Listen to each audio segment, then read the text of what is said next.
పిఠాపురం నియోజకవర్గ కేంద్రమైన పిఠాపురం పట్టణంలో దిగజారుతున్న పారిశుద్ధ్య పరిస్థితి నిరసిస్తూ అఖిలపక్ష కమిటీ ఆధ్వర్యంలో భారీ ర్యాలీ నిర్వహించారు.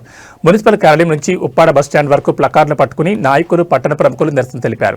ఈ సందర్భంగా వారు మాట్లాడుతూ పట్టణంలోని మురికి కాలువలు కంపుకొడుతున్నాయని, దోమల ముప్పు విపరీతంగా పెరిగిందని ఆందోళన వ్యక్తం చేశారు. సాక్షాత్తు రాష్ట్ర ఉప ముఖ్యమంత్రి పవన్ కళ్యాణ్ నియోజకవర్గంలో పారిశుద్ధ్యం ఇంత అధ్వానంగా ఉండడం శోచనీయమని పేర్కొన్నారు. గతంలో 50,000 జనాభా ఉన్నప్పుడు 120 మంది కార్మికులు ఉండగా ప్రస్తుతం జనాభా 1,00,000 దాటిన కేవలం 26 మంది శాశ్వత, 46 మంది తాత్కాలిక సిబ్బందితో నెట్టుకొస్తున్నారు. జగ్గై చెరువు, మోహన్ నగర్, వైఎస్ఆర్ గార్డెన్స్ వంటి కొత్త కాలనీలు ఏర్పడినా సిబ్బందిని పెంచలేదు. ఆధ్యాత్మిక కేంద్రమైన పిఠాపురానికి నిత్యం వేలాది మంది భక్తులు వస్తుంటారని, ఈ దుర్గంధం వల్ల పట్టణ ప్రతిష్ట దెబ్బతింటోందని అన్నారు. వెంటనే పారిశుద్ధ్య సిబ్బందిని పెంచి పట్టణాన్ని క్లీన్ సిటీగా తీర్చిదిద్దాలని డిమాండ్ చేశారు. ఈ కార్యక్రమంలో బంగారు రామకృష్ణ, శ్రీకాంత్, న్యాయవాది భాస్కర్, కొండేపూడి శంకర్రావు, ఎర్రంశెట్టి శ్రీనివాసరావు మరియు పట్టణ ప్రముఖులు పాల్గొన్నారు.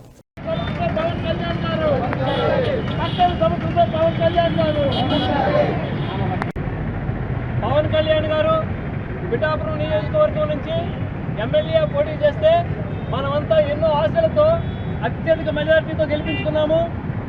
అందులో భాగంగా ఆయన డిప్యూటీ సీఎం కూడా కావడం అనేది మన అందరి అదృష్టంగా భావించాము.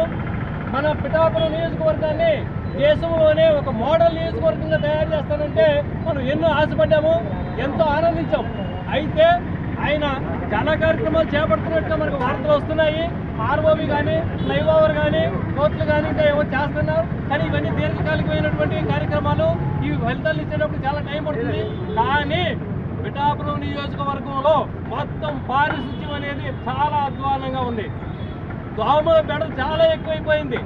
మురికి కాలువలు తీసేవాళ్ళు లేరు, రోడ్లు ఊడ్చేవాళ్ళు లేరు, ప్రజలు అనారోగ్యం పాలైపోతున్నారు.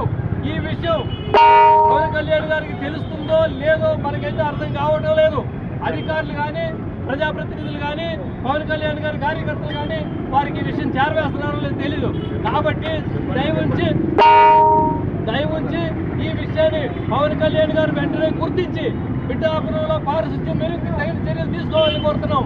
పిఠాపురంలో 50,000 మంది జనాభా ఉన్నప్పుడు దాదాపు 120 మంది సిబ్బంది ఉండేవారు. ఇమిడియట్ సిబ్బంది 120 మంది ఉండేవారు. ఇవాళ పిఠాపురం జనాభా 1,00,000 దాటిపోయింది. 30 వార్డులు పెరిగాయి. కొత్త ప్రాంతాలు విస్తృతంగా పెరిగిపోయింది.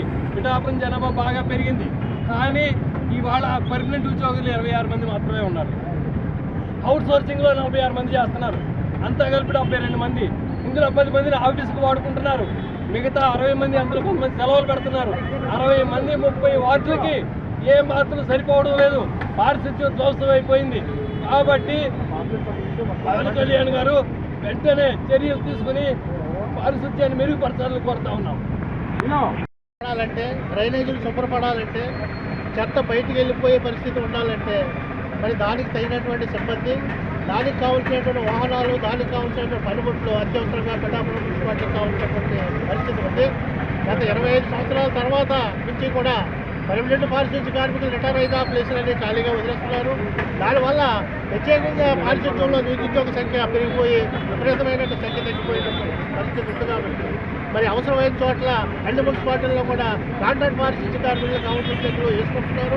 పిఠాపురం మున్సిపాలిటీలో మాత్రం ఆ సంఖ్యని పెంచడం లేదు. కాబట్టి ప్రజలు శానిటేషన్ విషయంలో, డ్రైనేజీలు కానీ, చెత్తలు కానీ అన్ని విషయాల్లో కూడా చాలా విపరీతంగా బాధపడుతున్నారు. కాబట్టి ఈ ప్రజల యొక్క సమస్యల్ని మరి అధికారులు కానీ, కౌన్సిలర్స్ కానీ పట్టించుకొని పవన్ కళ్యాణ్ దృష్టికి తీసుకెళ్లి ఈ పిఠాపురం పారిశుద్ధ్యాన్ని బాగు చేసే పరిస్థితి తీసుకున్నారని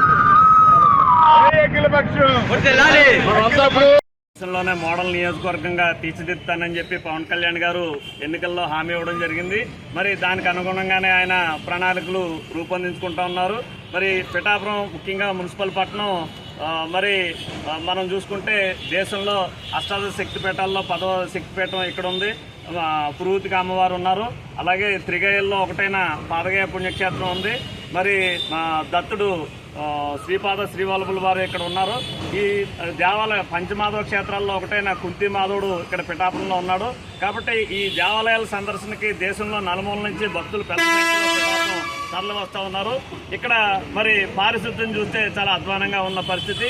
ఈ పారిశుద్ధ్యాన్ని మెరుగుపరచాలని చెప్పేసి ఇక్కడ ప్రజా సంఘాలు అఖిల పక్షం తరఫున మేము కోరుతా ఉన్నాం. ముఖ్యంగా ఇక్కడ పట్టణం నలువైపులా పెరిగింది, జనాభా పెరిగిన జనాభాకు అనుగుణంగా పట్టణ విస్తీర్ణానికి అనుగుణంగా మున్సిపల్ కార్మికుల నియామకాలు లేవు. ఎప్పుడో గతంలో మరి 24 వార్డులు ఉన్నప్పుడు సిబ్బంది నియామకాలు జరిగినాయి. ఆ తర్వాత శాశ్వత ప్రాతిపదికన కానీ కాంట్రాక్ట్ ప్రాతిపదికన కానీ ఈ మున్సిపల్ కార్మికుల నియామకాలు లేకపోవడంతో దాని మీద మరి స్టే ఉండడంతో అప్పటి నుంచి ఇప్పటి వరకు కూడా నియామకాలు లేవు. ఇక్కడ కింద స్థాయి పనిచేసే కమిషనర్లు వీళ్ళు కూడా మరి పై అధికారులకు కానీ లేదా ప్రభుత్వం దృష్టికి కానీ ఈ సమస్యను తీసుకెళ్లకపోవడంతో సమస్య మరింత జటిలమై ఈరోజు పట్టణంలో దోమల బెడద చాలా ఎక్కువగా ఉంది. కాబట్టి తక్షణం పవన్ కళ్యాణ్ గారిని మేము కోరేది ఏంటంటే శాశ్వత ప్రాతిపదికన మున్సిపల్ కార్మికుల నియామకాలు చేపట్టాలని చెప్పి కోరుతా ఉన్నాం. ఈ సమస్యలపై వెంటనే డిప్యూటీ సీఎం గారు స్పందించాలి. స్థానిక ఎమ్మెల్యే గారు, రాష్ట్ర ఉప ముఖ్యమంత్రి గారు డిప్యూటీ సీఎం గారు వెంటనే స్పందించి పిఠాపురం సమస్యలపైన ఈ శానిటేషన్ మీద ప్రత్యేకమైన దృష్టి కేంద్రీకరించి